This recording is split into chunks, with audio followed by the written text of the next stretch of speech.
What is up, you guys, and welcome back to my YouTube channel. Yes, I am MLB Chatterbox, aka Christian Corey. It feels like it's been a minute.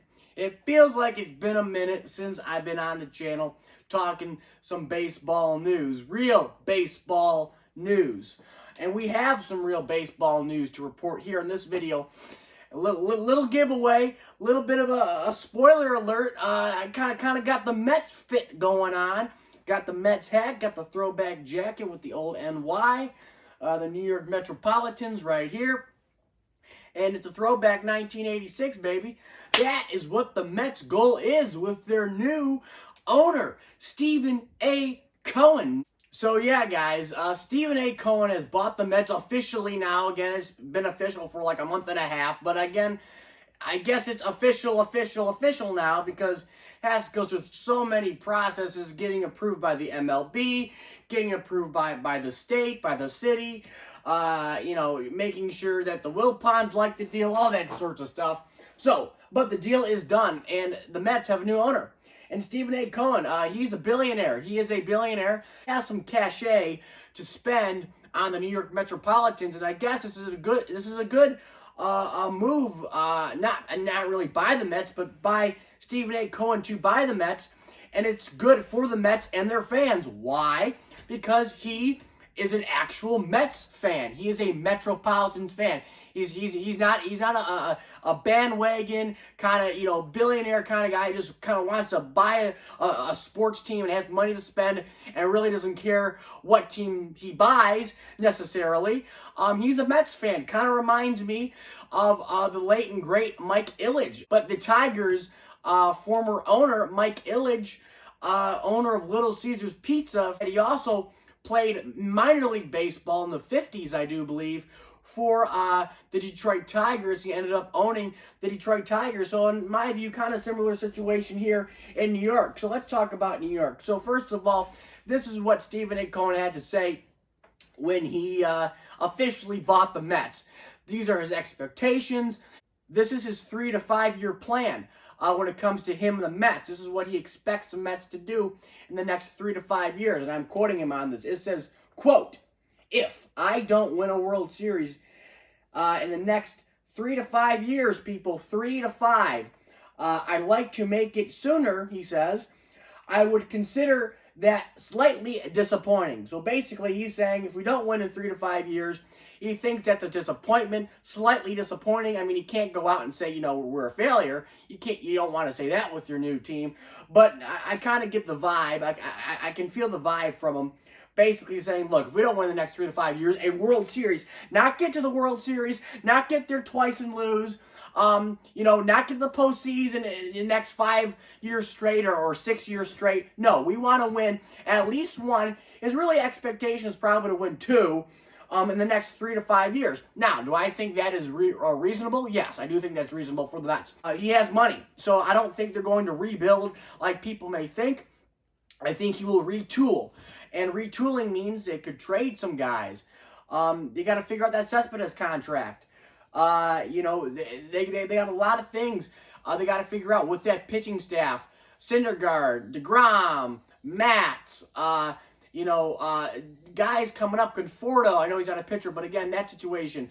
Obviously, they got Alonso. Is Alonso going to, be the type of guy we think he's going to be? Was 2019 a fluke? Is he a mainstay for the Metropolitans? We'll see. But, the Mets, he has a long road to haul. Like I've said before, if you're a Mets fan, it's going to be a long road to haul. But I think when you got a billionaire in your back pocket, possibly a little shorter for the Metropolitans, but I think 3 to 5 years is reasonable, and I think they can win a World Series championship between the next 3 to 5 years. So I think that is a very good quote, a very reasonable statement by the new Mets owner, Stephen A. Cohen. But overall, I think, him buying the Mets is a good thing. Money will talk, and the Mets, I do expect and have more confidence in them than I had before in actually winning a World Series in the next 3 to 5 years, just like their new owner, Stephen A. Cohen, expects. All right, guys, next topic on today's video is some free agent, not news, but predictions. My predictions for some of these 2020 free agents to be, and well, actually not to be, they are free agents right now because free agency has officially started within the past, I don't know, a couple of days, I do believe. So I got some free agents here on my list, and I will kind of go over some of them, not all of them, and I'll give you my opinion on, where I think they will land and why. So, yeah, let's get started. All right, first guy on my list I'm going to go over is Justin Turner. Yes, the third baseman for the Dodgers. He is 36 years old. Probably going to turn 37 if his birthday is in the winter. So yes, Justin Turner is 36, but he will be turning 37 this November, the 26th to be exact. So with that being said, Justin Turner, I think Justin Turner will land in Los Angeles again, and with the Dodgers. I think he'd be stupid to go anywhere else. He is now won with the Dodgers. If the Dodgers did not actually win a World Series, I could see it being a little bit different when it comes to, a destination for him. But again, he's 36 years old. He's a pretty, I guess you'd say, older free agent. He's not in his prime when he hits free agency like Mookie Betts was or anything like that. But again, he's still a great player. I love Justin Turner. I think he's a very underrated player still. But I think he fits well with that Dodger team. I don't think he would be the one guy who would not want to go back to the Mets if they offered him a lot of money. They probably would never offer him a lot of money. They probably would never even think about Justin Turner for an option at third base if you're the Mets. But I'm just saying, if they were and they were to offer him a deal, I think he would steer clear of New York. I'm just saying. But overall, I think he's going to land in LA again. It's easy. It's simple. It makes sense. He's won a World Series championship. He's probably going to retire in the next 4 years, so I stick in LA. Next guy, the shortstop, Marcus Semien. I got like two places for him to go. I got Oakland again, because Oakland could work out a deal with him. Again, had a down year after his, MVP finalist year back in 2019. He finished third in the MVP voting back in 2019. Had a down year. Actually, I didn't ever think of him to be an MVP finalist, to be quite honest. I think he's a good player. I don't think he's a great player. I don't think he's MVP quality at all. I think that was just, a spectacular year for him, a once-in-a-lifetime season for him. So point being, I think he could end up in Oakland again because I think they could get a good deal if you're Oakland. I think I would sign him back again if I was Oakland. He had a down year. That means you could get him really, really cheap if you're Oakland, and Oakland loves to do that. Or you could go to Toronto. I know they got, a shortstop situation there. He could go to Toronto. That's like another place that I thought would be interesting for him to go. The Blue Jays were interested in Andrelton Simmons from the Angels. But I think Marcus Semien would do pretty good in Toronto. And I think Toronto could get him on like a 2-year deal for pretty cheap, I would say. But I think Marcus Semien would end up in Oakland again or north of the border in Toronto. All right, guys, number 3 on my list is a shortstop, Didi Gregorius, with, of course, the Phillies. He is 30 years of age, had a down year last year, his first time in the city of brotherly love. So let's see how he did. Okay, 2020. I played 60 games. He only had 10 home runs, 40 RBIs, batted .284, had an OPS of .827, a slugging percentage of .488. Again, a down year from his previous year back in 2019 with the Yankees. Again, the Yankees, he had 16 home runs, 61 RBIs, and he batted .238 versus .284.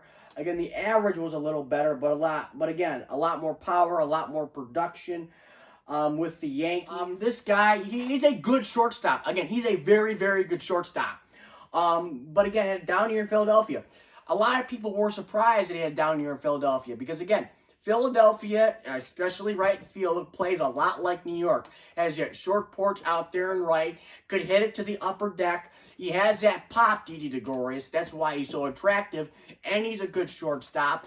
I mean, he's not nothing spectacular or anything. He's not Jeter. Don't get me wrong. But again, he's a solid shortstop.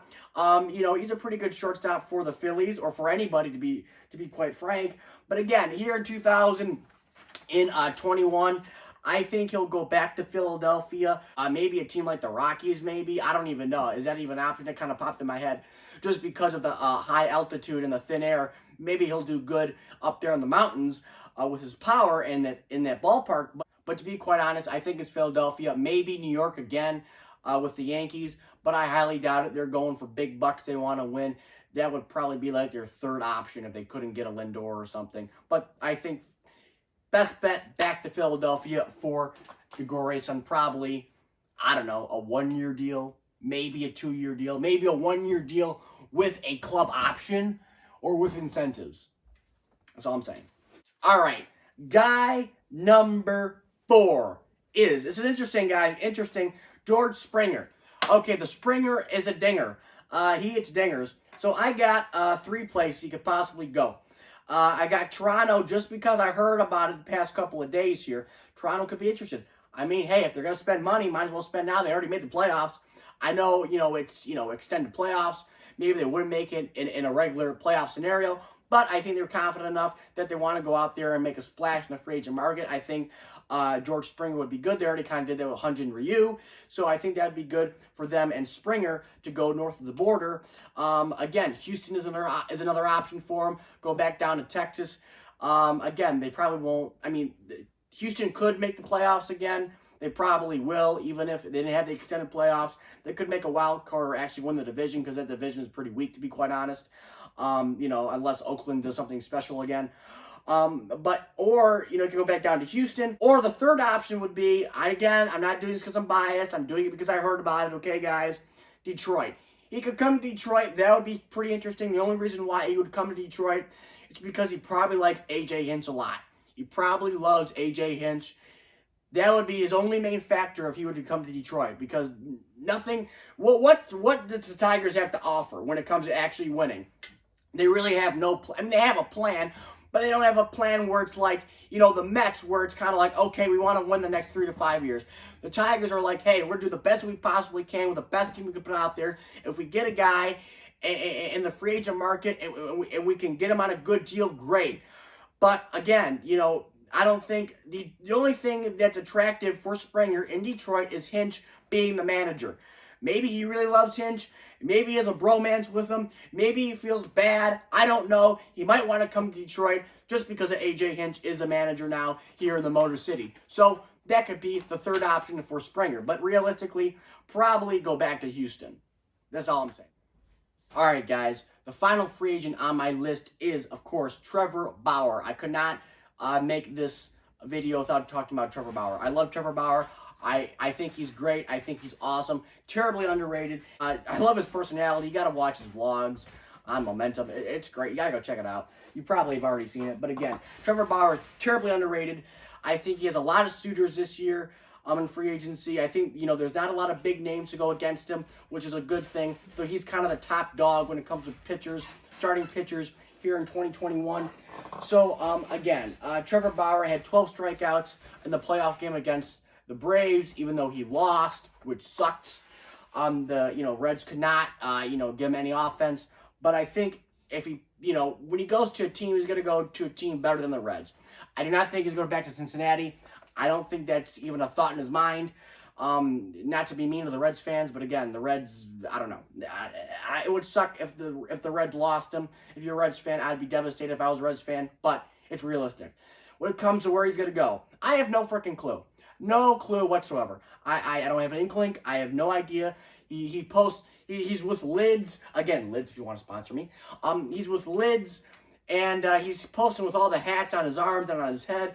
Where am I going to go? I mean, it was kind of cool. I'll throw the picture up there. But again, when it comes to where he's going to go, realistically, I have no clue.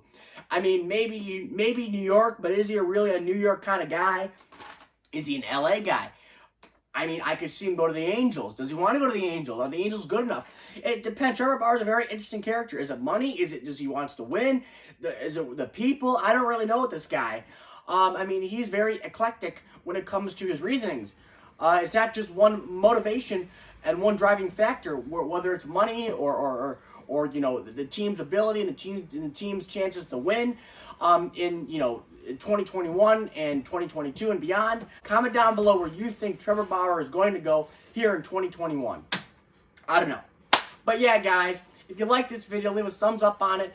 Subscribe if you have not. We're at like 396, I think, when I'm filming this. So, guys, smash the sub button. Let's get to 500 by my birthday, the 16th. And yeah, guys, like, comment, subscribe, guys, and subscribe. And I'll catch you guys in the next one. Later.